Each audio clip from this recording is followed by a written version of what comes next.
Good morning.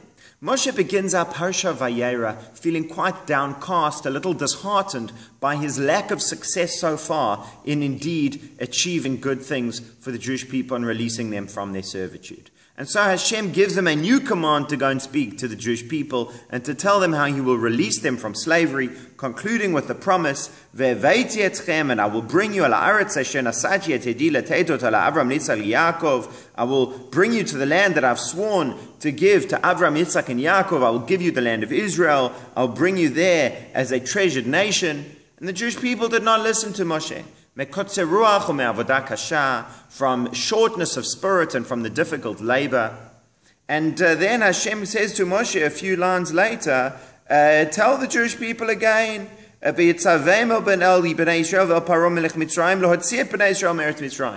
commands Moshe, speak to Pharaoh and speak to the Jewish people to take them out of Egypt.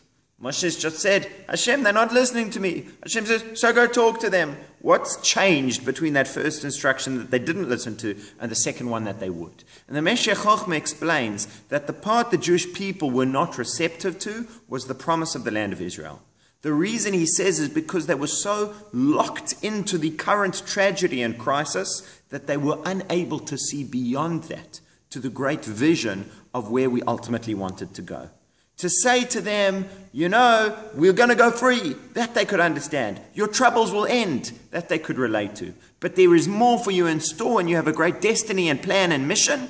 That was already more than they were able to bear at this point in time. They were so locked in that they weren't able to see beyond it. And therefore, in Hashem's second command to them, he said, okay, let's put that on the shelf for now. We'll reinstate that part of the plan. We'll re-educate them about their ultimate goal. But for now, let's just talk about the actual getting out of Egypt. Another observation the Meshech Chochmah makes, which is fascinating, is that we find within the Sidra that 3 tribes are mentioned specifically as those tribes and their families, and that is Reuven, Shimon, and Levi.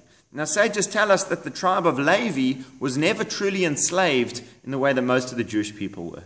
What the Meshech Chochmah proposes is that in delineating the lineage of only those 3 families, the Torah is telling us that, in fact, all 3 of them were not part of the servitude of Egypt. What were they doing, he says? They were part, in fact, of the machinery of oppression of the Jewish people. These 3 tribes had positions of prominence over the rest of the Jews. They were the administrators. They were the ones who held them to task. And that's why he says the Torah tells us, Hashem told Moshe and Aaron, V'yetzaveim el b'nei Israel.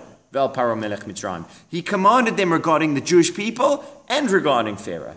It was not just a command that this is what Pharaoh needs to let them go. The Jewish people need to let one another go. They need to set one another free.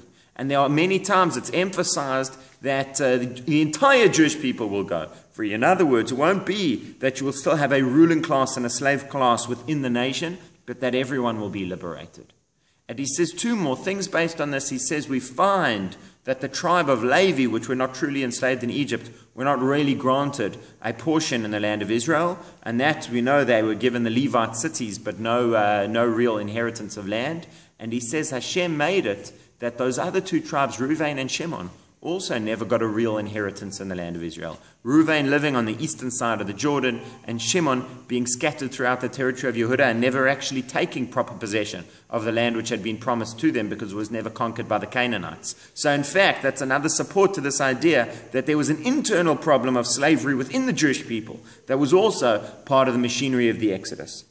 And the last point that he makes along that as well is, why would Hashem do that? Why would Hashem orchestrate it that you had these Jews enslaving other Jews? And he says because these 3 tribes, Reuven, Shimon, and Levi, were the ones whom Yaakov rebuked on his deathbed. And Parashat Vayechi, 9 of the 12 brothers, he says such nice things. Those 3, he starts with quite harsh rebukes. And what the Meshech Chochmah proposes is that, in fact, these tribes would not have had the inner strength to withstand the slavery.